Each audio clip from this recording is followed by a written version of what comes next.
Dua sejoli menjalin cinta, cinta bersemi dari SMA. Dua sejoli menjalin cinta, cinta bersemi dari SMA. Dan datang mengikat janji, janji setia, setia abadi. Papai, papai, oh Gali, oh Ratna, cintamu abadi. Wahai Gali, duhai Ratna, Tiada petaka papai, papai, papai, papai, oh Gali, oh Ratna, cintamu abadi. Wahai Gali, duhai Ratna, tiada petaka papai, papai, papai, papai. Mas Guru Soekarno Putra, kami dari Jamaika Cafe ingin mengucapkan Selamat ulang tahun. Sehat dan bahagia selalu. selalu menjadi inspirasi bagi generasi muda Indonesia. Dan terus berkarya. Sekali lagi, selamat ulang tahun.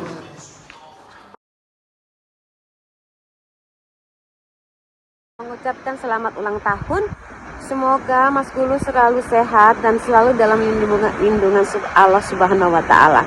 Aku berharap mudah-mudahan Mas Guru bisa datang ke sini, kita jalan-jalan ya Mas. Oke, thousand kisses.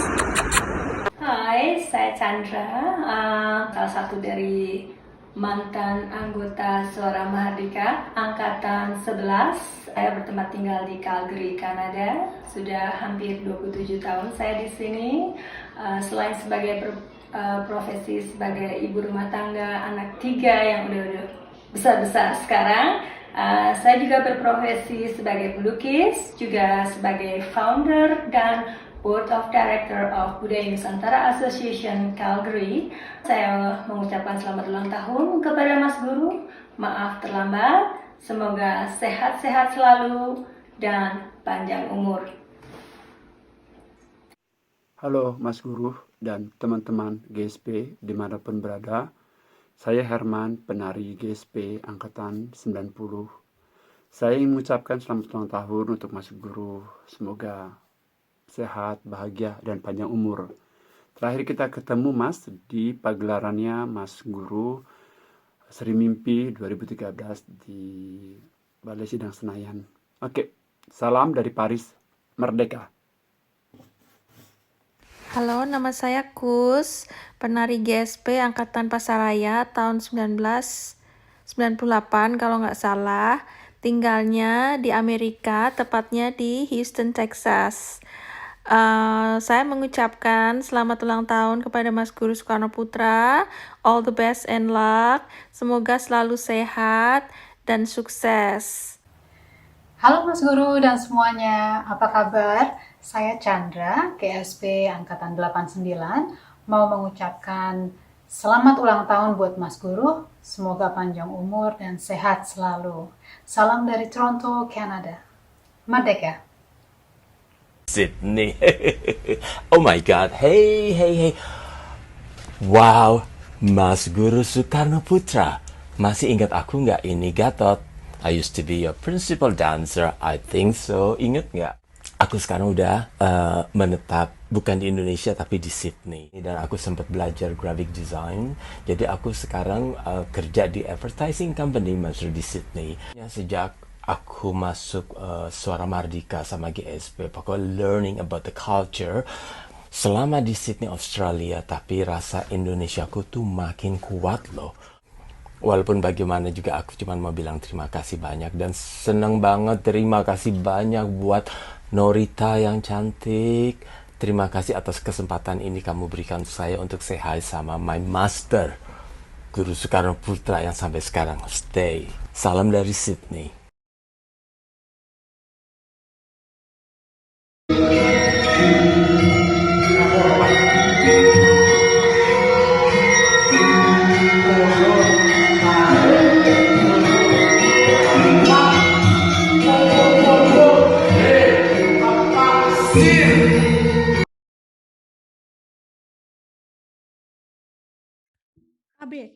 teman-teman semua yang berada di tanah air, terutama yang di perantauan, di Kanada dan Amerika khususnya.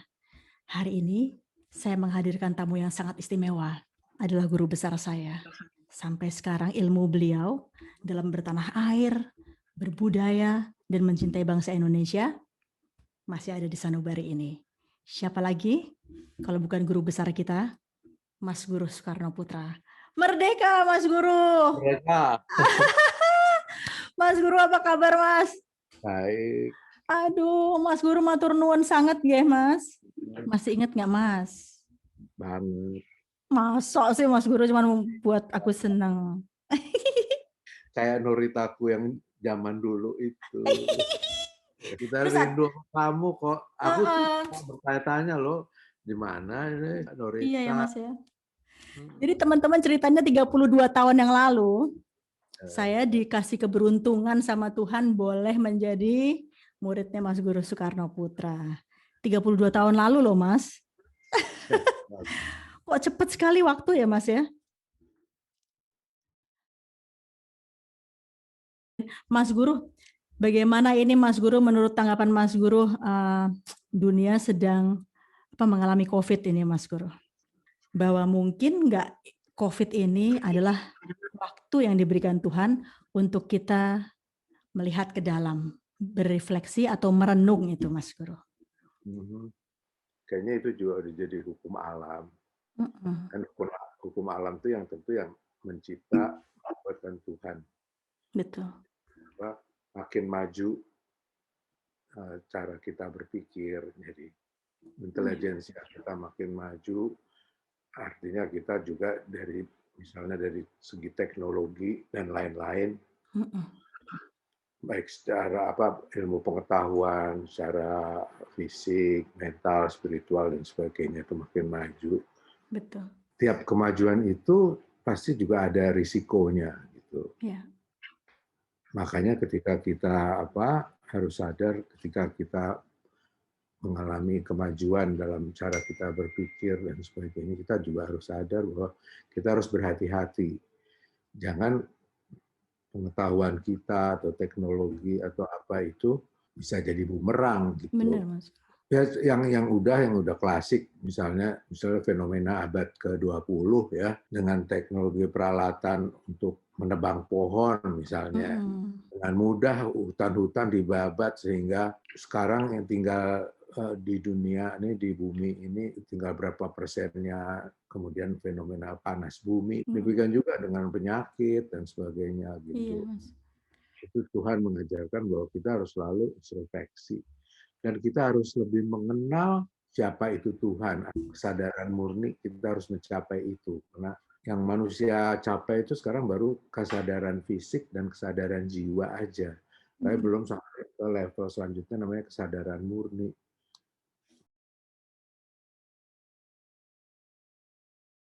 Mas Guru kan berbicara tentang kesadaran spiritual nih, Mas Guru. Karena kejenuhan orang-orang di rumah ya, Mas Guru ya.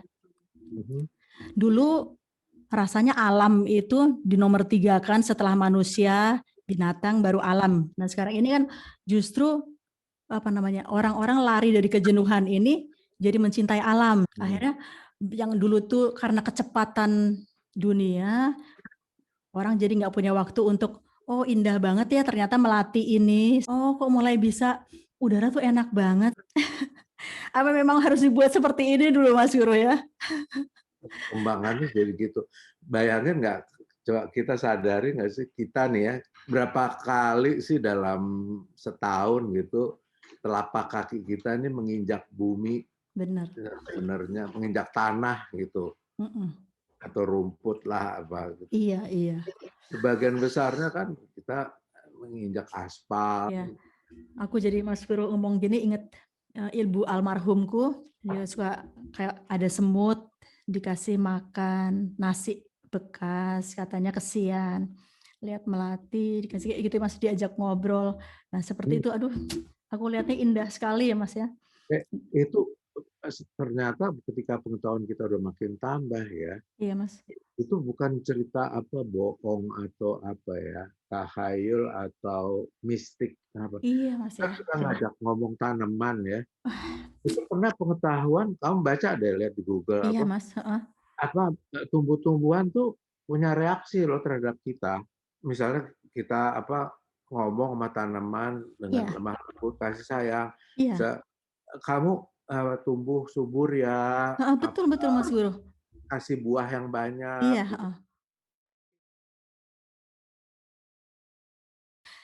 Begini Mas Guru, pada zaman Orde Baru dulu Mas Ruh ya, pas udah merdeka itu Mas Guru ya, kan banyak justru udah merdeka, tapi anak-anak mudanya malah tidak menilai kemerdekaan itu sebagai suatu kebanggaan, gitu kan Mas Guru ya. Mungkin kata-kata merdeka itu disuarakan secara lantang, mungkin pada saat itu cuma di tempat Mas Ruh, yaitu di Suara Mardika atau di GSP atau dimanapun Mas Guru melantangkan suara merdeka itu Mas ya. Tapi aku pada saat itu tidak merasa, dan juga sesepuh-sesepuhku bilang bahwa aduh kok sangat memprihatinkan sekali begitu Bung Karno menyuarakan merdeka dengan kebanggaan tersendiri, Orde Baru turun lagi, nggak ada yang berani untuk itu Mas ya, karena mungkin merasa terbelenggu atau ketakutan seperti itu. Mas Guru pada zaman sekarang juga banyak anak-anak generasi muda yang saya juga turut bangga karena mereka udah bangga sebagai bahasa Indonesia seperti itu Mas Guru. Mas Guru bisa ceritain aku sedikit atau Mas Guru menilai pada zaman Orde Baru merdekanya yang ditunggu-tunggu masyarakat sekarang merdeka lagi. Ini gimana Mas sebenarnya? Kita kembali ke kata merdeka itu dulu ya. Iya. Satu kata yang diambil dari bahasa Sanskerta. Bahasa Sanskertanya itu Mahardika. Merdeka itu mengandung banyak arti. Ya. Artinya bisa maha perkasa, maha kaya, maha makmur. Termasuk itu juga tempat para orang-orang suci gitu. Okay.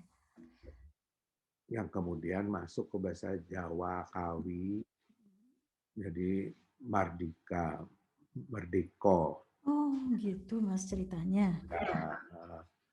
Terus masuk ke bahasa Melayu, kemudian bahasa Indonesia jadi merdeka. Nah dalam pengertian modern kayaknya orang hanya mengerti bahwa misalnya suatu negara atau bisa juga manusia atau kelompok tuh yang bebas dari suatu penjajahan, itu penzaliman atau suatu apa gitu. Kalau bebas dari situ baru dikatakan merdeka. Tapi itu pengertian itu sebetulnya kata-kata bahasa spiritual ya, Mahardika itu. Artinya kita tuh betul bebas dari apa? Dari kungkungan ego. Kita ini benar-benar manusia yang udah merdeka kalau udah paham betul tentang spiritual, tentang Tuhan dan ketuhanan gitu. Sehingga kita bisa mampu mengendalikan ego kita. Ego kita itulah yang selalu membuat hambatan, dan ibaratnya ego kita tuh sampai kita kebablasan karena ego tuh banyak maunya ya, nggak pernah kepuasan, nggak ada kepuasan, selalu ingin ini ingin itu, dan manusia yang nggak kenal Tuhan dengan baik dan benar gitu suka rancu gitu. Jadi dan mereka masih menguasai egonya, tuh masih menguasai dirinya. Contohnya di umat beragama gitu. Yang dia itu karena dia nggak gitu Tuhan, karena di dunia spiritual itu ada orang spiritual itu orang yang udah kenal Tuhan, karena Tuhan itu maha segala macam, maha kaya, maha pencipta. Maka buat orang spiritual, makanya mereka juga udah nggak terlalu perlu macam-macam deh. Iya benar-benar Mas. Iya. Gitu.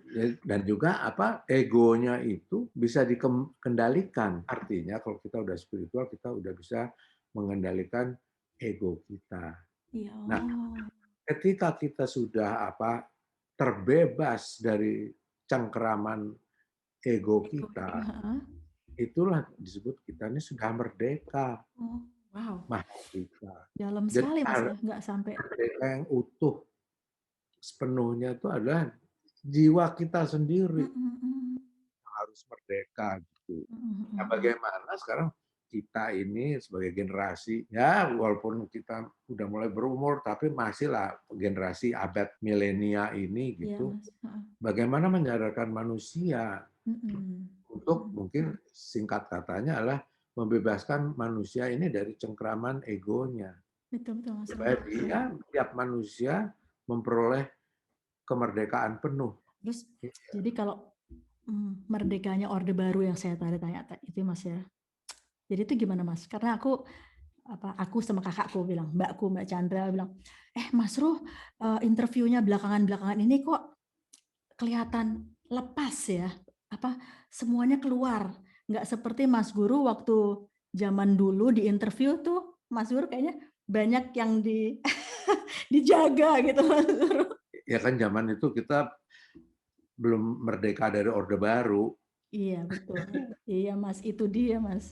Kalau menurut saya, ini segi politik, gimana pun juga ini harus diluruskan dalam sejarah bahwa pemerintahan Orde Baru, kalau buat saya adalah pemerintahan yang tidak sah, karena kudeta merangkak ya, ada nggak sekaligus, tapi bertahap, dan itu adalah yang memakai boneka-bonekanya itu mereka menjatuhkan Bung Karno ya.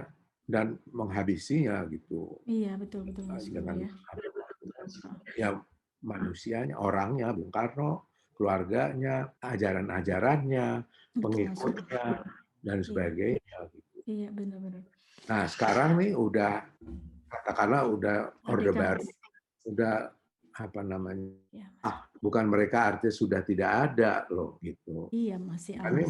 Masih ingin Iya Mas Guru. Dengan itulah buat saya mereka adalah orang-orang nggak paham spiritual, masih itu egonya masih pengen kekuasaan, dari kekuasaan itu bisa dapat kekayaan, jabatan yang tinggi, dan sebagainya.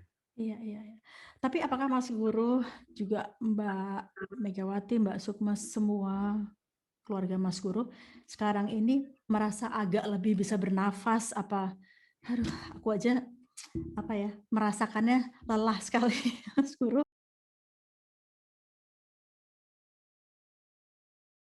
Apa rasanya Mas Guru sebagai anak presiden, pendiri Indonesia, rasanya dengan kakak-kakak Mas Ruh itu kok bisa legowo banget, kok bisa membumi banget sampai nggak kelihatan ada ketakutan, sampai kelihatan tenang gitu Mas Guru.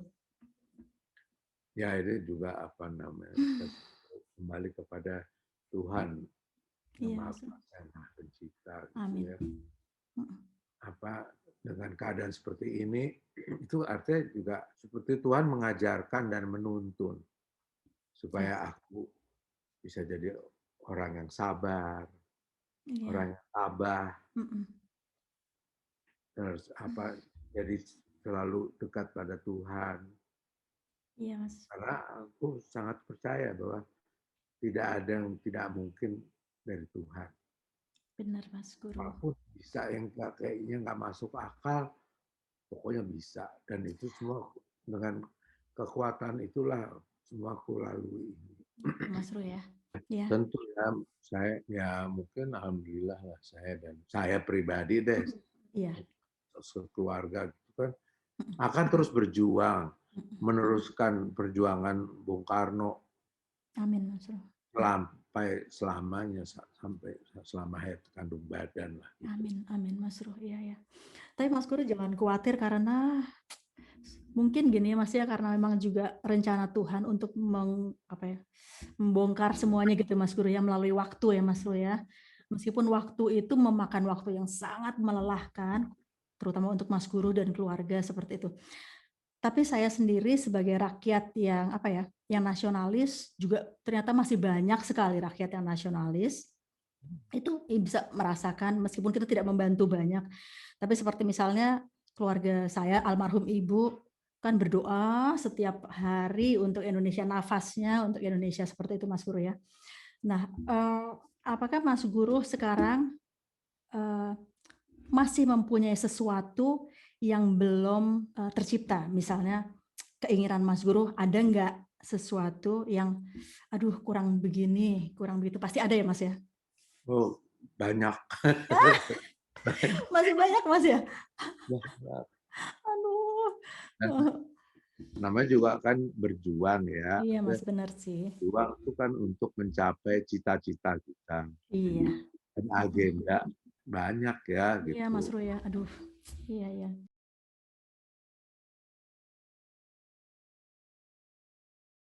Kemarin ini kan aku belajar banyak dari interview Mas Guru, dari sejarahnya Bapak Soekarno segala macam. Membahas tentang Bung Karno itu pernah berbilang mengenai Pancasila nih Mas, yang tentang agama tadi. Bahwa apa tuh Mas Guru bisa jelasin sendiri nggak yang seperti Islam itu bukan Arab, Kristen itu bukan Eropa, seperti itu Mas Guru. Ya memang itu yang saya yang masih sekarang ya kita masih prihatin. Teorinya tuh buat saya adalah itu. Kita nih mempunyai kesadaran. Kita bagi 3 lah gitu kesadaran itu. Yang paling dasar kesadaran kita tuh disebut kesadaran fisik. Terus naik tingkat lagi kesadaran jiwa. Dan yang paling tinggi itu kesadaran murni. Kesadaran murni itu kesadaran kita, pemahaman kita, dan keimanan kita terhadap Tuhan. Sebelum kita mencapai benar-benar ke level kesadaran murni, jadi manusia tuh misalnya masih tahap kesadaran jiwa, mereka lebih banyak mengenal agama. Agama apa mereka lebih kenal, terutama syariah-syariahnya atau apa hukum-hukumnya. Iya, betul. Islam, fikihnya dan sebagainya. Iya. Aturan-aturannya gitu. Iya. Sampai lupa bahwa urusannya itu inti daripada semua agama itu adalah sebenarnya Tuhan. Nah, itulah selama itu belum disadari oleh manusia dan manusia belum banyak yang ngeh atau agak sulit. Iya ya Mas. Di Pancasila kita, nah, gitu, ini, Mas. kita punya kesadaran di sila 1, tentu oleh Bung Karno yang memformulasikan Pancasila gitu, bahwa ya penting di sini adalah Tuhan, bukan soal agama. Benar Mas.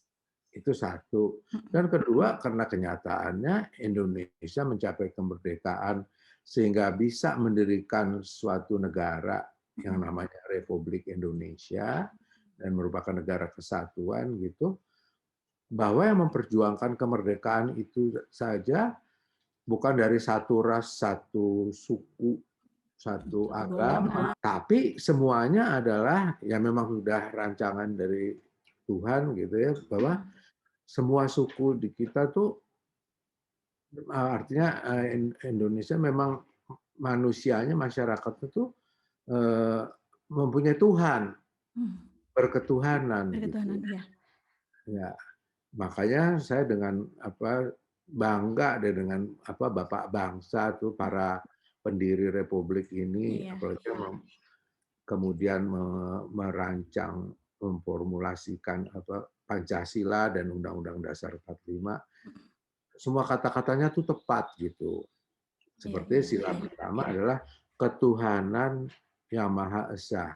Iya, betul, Mas. Tanpa nyebut-nyebut soal agama atau betul. ketuhanan yang Maha Esa itu paling penting. Kan sebenarnya gini, Mas. Kebanyakan bangsa Indonesia itu agak rancu, Mas, sebenarnya antara spiritual itu sendiri dalam arti kata misalnya seperti ini. Pada waktu dulu Mas Guru membuat pagelaran, aku kan suka lihat Mas Guru di belakang panggung buat kayak itu loh Mas, doa, nasi tumpeng seperti itu Mas. Ya kan? Supaya pagelarannya berhasil seperti itu. Saya yang dibesarkan dengan keluarga yang juga menjunjung tinggi ritual seperti itu, bisa menghargai gitu Mas Guru ya. Nah sebenarnya itu tuh gimana sih Mas kalau disejajarkan dengan agama atau kepercayaan kepada Tuhan, itu sebenarnya hanya merupakan suatu budaya atau ritual atau bagaimana Mas Ru? Ini ya, itu juga sudah kayak ditakdirkan Tuhan gitu, bahwa bangsa Indonesia, apapun sukunya, dari Sabang sampai Merauke itu ya, itu di hati mereka gitu, semuanya punya perasaan sangat menjunjung dan menghormati nenek moyang. Betul. Dan menurut saya itu adalah satu kesadaran yang sangat bagus. Iya, Karena betul, Mas apa? Guru. Ya kita nih ada karena ada nenek moyang kita Iya, kan. betul, betul. Betul, Mas Guru. Dan semuanya kan merasa bahwa ketika para pendahulu kita ini sudah meninggal, di semua agama juga macam-macam, hanya semua tuh hanya pindah alam lah Iya, gitu. betul, betul, betul. Jadi Bagus, kita Mas, kata-katanya. ini ya kenapa harus berhenti menghormati para nenek moyang tersebut? Begitu ya, Mas Guru ya. Bahkan misalnya di banyak kebudayaan, misalnya di Jawa, di Sunda, dan sebagainya gitu, kita mengenal kan perkataan ini, perkataan lokal, bukan Sanskerta, bukan bahasa. Kita menyebut Sang Hyang. Dari kata hyang itulah maka orang Jawa nyebut eyang. Oh, dari Sang Hyang itu, Mas ya? Iya. Oh, gitu ya. Sang eyang gitu loh. Orang Jawa. Dan untuk bahasa Jawa itu kategorinya bilang eyang tuh halus, hormat. Anak kecil sama ibunya lebih akrab gitu, orang tuanya bilangnya bukan eyang, kan mbah. Iya, oh gitu. Di Bali pun mengatakan niang. Niang, Mas. Niang kalau eyang. Disitulah Sang Hyang. Terus kita orang Islam sekarang bahasa Arabnya kan melakukan sholat, itu kan bahasa Arab. Sholat mengandung makna sebetulnya berdoa dengan cara di Islam berdoanya tuh pakai koreografi ya, sholat. Dengan itu ritual ya, Mas. Tapi bahasa lokal kita maka kita menyebut Sang Hyang, sembahyang. Artinya menyembah hyang itu sebetulnya zaman dulu menyembah, menghormati, menjunjung nenek moyang leluhur kita yang menciptakan kita. Dan buat orang zaman dulu, mungkin secara antropologi, arkeologi gitu ya, kenapa mereka leluhur eyang gitu? Karena ujung-ujungnya eyang itu siapa? Tuhan. Ya Tuhan itu. Ya, beliau eyang kita, pencipta kita gitu loh. Nah, ini yang aku pengen, Mas, supaya generasiku ini melihat ini dan mendengar sendiri dari Mas Guru. Karena apa? Mas Guru bisa menjabarkannya tuh secara indah. Kalau aku sih nggak bosan ya, Mas. Aku lihatnya suatu yang indah banget dari Mas Guru ngomong Sang Hyang, eyang, niang, sampai Tuhan. Itu kan, aduh, daripada aku baca sendiri gitu, Mas. Maksudnya mendingan aku dengar dari Mas Guru. Seperti itu. Nah, Mas Guru. Tapi kan ada salah kaprah sedikit lagi nih, Mas Guru. Misalnya seperti ini ya. Banyak salah kaprah. Iya ya, Mas ya. Yang harus diluruskan susah juga. Waktunya nggak ada, Mas. Nah, seperti misalnya ini. Itu tadi seperti ritual di belakang panggung, kita berdoa, menghargai nenek moyang, mensyukuri Tuhan karena semua budaya, hormat, betul. Nah, terus ada kata-kata nggak enak nih, Mas. Kalau misalkan seperti aku tadi bilang, dari keluargaku, aku sudah dipahami dan tumbuh seperti itu memang. Jadi aku mendasarinya dan mengaguminya dan memang tumbuh seperti itu. Tapi ada juga dan sebagian besar generasi yang melihat itu sebagai katanya apa ya, Mas ya? Oh, kamu kok menduakan Tuhan, atau itu kan itu bukan agama, itu seperti itu. Nah, ini kebanyakan umat di bumi ini, kembali lagi tadi saya katakan, mereka malah jadi seperti memberhalakan agama. Benar. Memberhalakan kitab-kitab sucinya. Geser gitu, bukannya kita ini beragama, tujuan utamanya adalah soal Tuhan. Tapi soal kayak gitu-gitu. Apa namanya, kalau ada misalnya orang melakukan masih seperti penghormatan sama nenek moyang, itu dibilang klinik lah, apa menduakan. Kalau menurut saya, apalagi yang ekstrem, sampai ada tidak mau menghormati bendera, Nah, itu betul. Kayak gitu apa, gimana, Mas? perasaan, dan sebagainya Iya. gitu. Menurut saya itu adalah orang-orang yang belum paham sebetulnya tentang spiritual. Dan banyak sekali istilahnya manusia atau orang, atau ya kita ngomong umat Islam lah, karena kita ini orang Islam kan, Iya, Mas. beragama. Yang melakukan namanya taklid, ya, taklidisme. Taklid itu artinya kalau menerima sesuatu, misalnya suatu ajaran atau doktrin tuh dimakan mentah-mentah gitu aja. Betul, Ya. benar. Padahal Rasulullah sendiri pernah mengatakan bahwa kita nih jangan taklid. Gitu. Kalau dapat misalnya ajaran atau dia harus tahu dulu asbabun nuzulnya, awal muasal sejarahnya, riwayatnya gimana, itu dapat dari mana, yang diomongin orang. Iya, iya. Yang namanya juga istilahnya tuh tabayun. Artinya tabayun tuh kita harus periksa-periksa dulu deh. Iya. Makanya sekarang banyak hoax segala macam tuh. Iya, benar. Karena orang males untuk bertabayun atau untuk cek recheck dan sebagainya. Kita harus mencari terus yang disebut kebenaran. Kebenaran itu kan hanya pada Tuhan. Iya, Mas. Kita tahu sebenar-benarnya tentang Tuhan. Selama ini menurut saya manusia di bumi itu lebih heboh soal agama lah sehingga mereka seperti memberhalakan agamanya. Benar. Mereka nggak gitu mengenal Tuhannya jadinya. Benar Lebih sekali, kenal Mas. soal agama. Kan ada Trisakti ya, ajaran Bung Karno. Yang nomor satu adalah berdaulat di bidang politik. Berdaulat bidang politik, ya. Terus berdikari atau berdiri di atas kaki sendiri di bidang ekonomi. Ya. Terus yang ketiga adalah berkepribadian di bidang kebudayaan. Terutama misalnya yang mungkin akan mudah dilakukan oleh anak-anak muda generasi penerus adalah yang ketiga nih. Yang ketiga, betul. Kita harus kembali ke kepribadian nasional, kepribadian bangsa kita.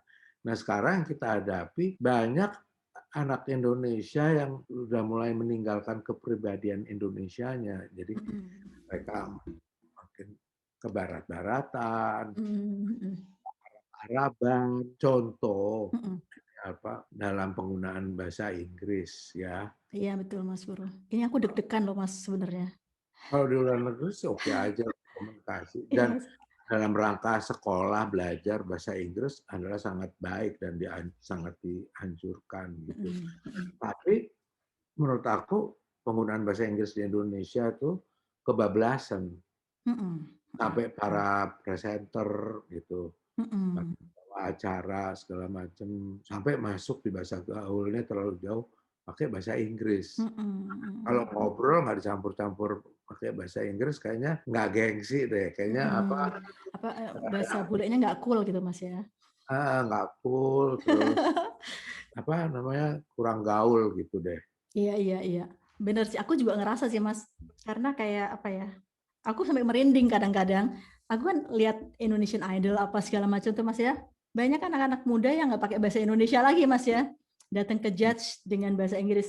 Nggak apa-apa sih, tapi kayaknya kena gimana gitu Mas ya. Nah, kalau aku suka malu sama orang Inggrisnya, orang asingnya. Iya. Jujurnya aku juga malu sih sebenarnya. Orang-orang Indonesia ini kok mereka kayaknya bangga gitu ya, kalau juga termasuk di bagian fashion ya. Bolehlah buat saya sih kita di pergaulan internasional betul. Di bidang kuliner, di bidang fashion, bahasa pun demikian gitu. Tapi inget dong sama kebudayaan sendiri, kepribadian sendiri. Iya, benar. Apa mungkin mereka nggak tahu batas-batasnya kayak gini Mas. Ini sebenarnya aku boleh pakai bahasa Inggris atau bahasa Indonesia, mana sih batas bolehnya apa enggak gitu kali Mas ya? Ya sebetulnya sih kan namanya juga dunia ini bebas ya, hak asasi manusia apalagi gitu. Bebas saja. Tapi itu kan, nah ini kembali berpulangnya adalah ke kesadaran. Benar-benar. Sampai di mana sih kesadaran kita berbangsa, kesadaran kita berbahasa, kesadaran kita bernegara. Nah, itu harus dipikir. Nah, anak-anak kita sekarang kebanyakan main game kali, main dengan gawainya. Betul Mas, betul. Yang ditonton, ya maaf aja ya, terlalu banyak nonton TikTok. Ketimbang, padahal Mbah Google tuh bisa nanya segala macam. Tapi kalau nggak terlalu perlu ke situ, mereka nggak nyari gitu loh. Iya sih, betul. Betul. Aku juga agak prihatin seperti tentang keterangan saya yang dari awal. Tentang Kata Merdeka, tentang apa tadi, Sang Hyang, apa. spiritual semua. Berapa dari mereka nanti yang buka Google atau apapun ya, cari Penasaran referensi soal itu ya Mas. apa mungkin melakukan pendalaman deh supaya mereka tahu. Ya kita ngomong bangsa kita sendiri, anak-anak Indonesia tuh ya begitu. Jadi aduh susah, itu PR besar. Bangsa Indonesia ini bangsa pinter loh menurut saya. Ya bukti nyata bahwa kita ini orangnya pinter, maju tuh dari karya seni, karya sastra. Lihat aja Candi Borobudur, Candi Prambanan, kerajinan-kerajinan dari ilmu tenun, Iya betul. batik, Iya. dari segi makanan Indonesia. Bapak Soekarno pernah bilang kepada anak-anak yang sekolah di luar negeri, Mas Guru ya, pulangkan anak-anak negeri ya Mas, membangun Indonesia, seperti itu Mas ya. Nah aku sekarang punya pertanyaan nih Mas Guru, gimana kalau anak-anak Indonesianya yang seperti aku misalnya, jadi akhirnya berdomisili di luar negeri, tapi justru kita-kita ini yang membuat orang melihat Indonesia seperti itu. Gimana kalau ternyata overseas yang ada di luar negeri meneruskan keharuman Indonesia, menjadi cagaknya gitu Mas Guru? Bagus sekali apa yang telah kamu lakukan ya. Masalah buat kita bersama adalah gini, bagaimana caranya kita menurunkan ilmu pengetahuan, memberikan informasi pada generasi di bawah kita, dan bagaimana kita bisa mencetak gitu ya, penerus kita terus sampai kiamat deh, mesti rakyat Indonesia ini di dalam negeri aja tuh menurut saya masih banyak kekurangan informasi, apakah itu pelajaran sekolah, itu apapun. Kan sekarang nih dunia milenial sekarang ini disebut makanya apa, era informasi kan, IT apalagi.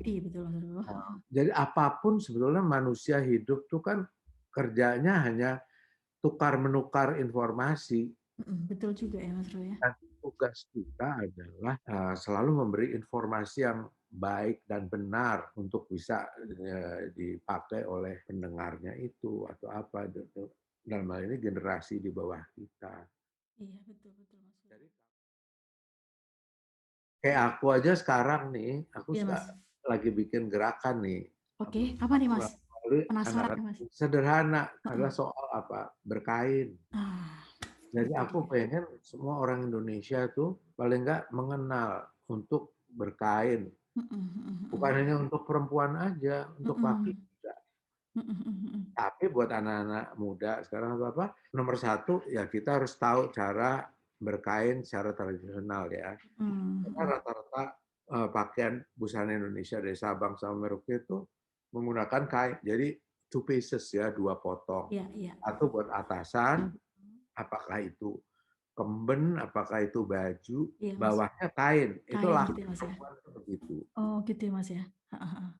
Nah kain itu jangan lalu langsung di otak nempel batik. Enggak.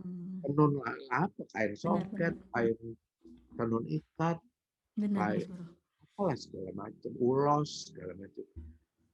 Nah itu aku lagi bikin gerakan. Ininya yang apa? Viewersnya ya. Lihat aja sendiri deh. Mas Guru curang buat penasaran. 10 juta orang lebih. Oh my God. Aduh, Mas Guru. Nah, kamu apalagi yang di luar negeri, coba ayo bikin gerakan berkain deh.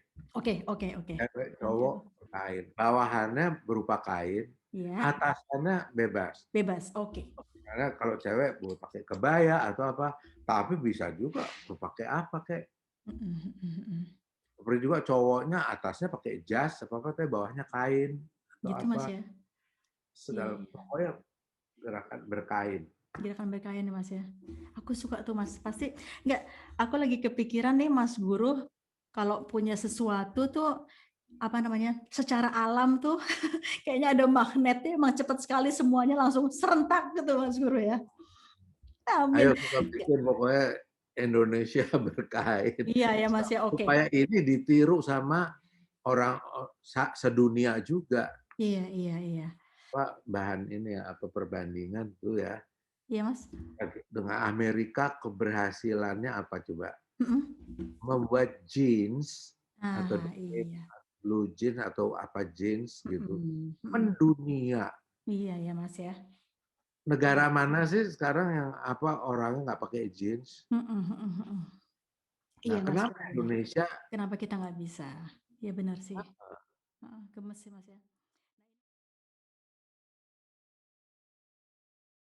Kamu amati deh isi syair Indonesia Raya. Kamu baca, kamu udah punya belum teks yang 3 stansa? Yang mana nih Mas? Indonesia Raya kan biasanya kalau itu kita nyanyiin cuma 1 stansa. Ada stansa kedua dan ketiga. Oh yang kita pernah nggak tahu Mas? Enggak, pasti ada deh. Oh. Nah, kamu perhatiin deh Pak Wage Rudolf Supratman sebagai pencipta. Kemudian lagu itu kan juga diperbaiki dan oleh Bung Karno juga ya. Betul Mas. Perhatikan isi syairnya. Buat aku itu sangat hebat.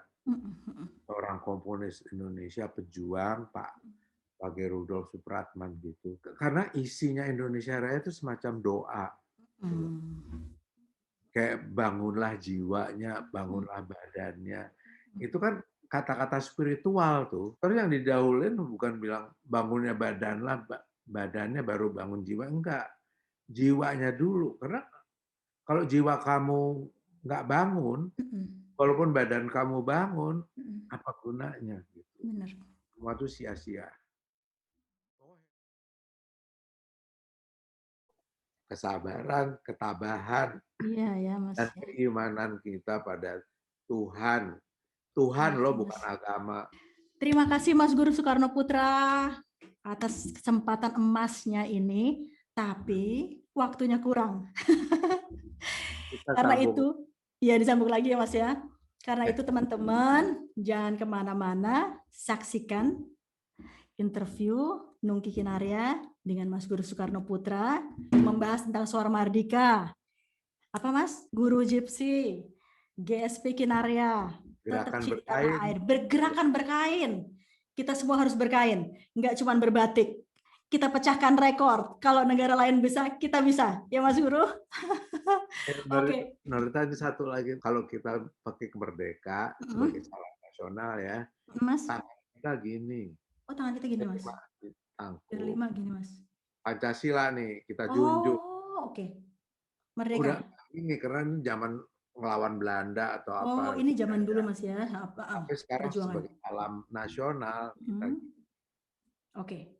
Gini Mas ya. Ya. Oke. Merdeka Mas Guru. Merdeka. Makasih Mas Guru. Matur nuwun Mas.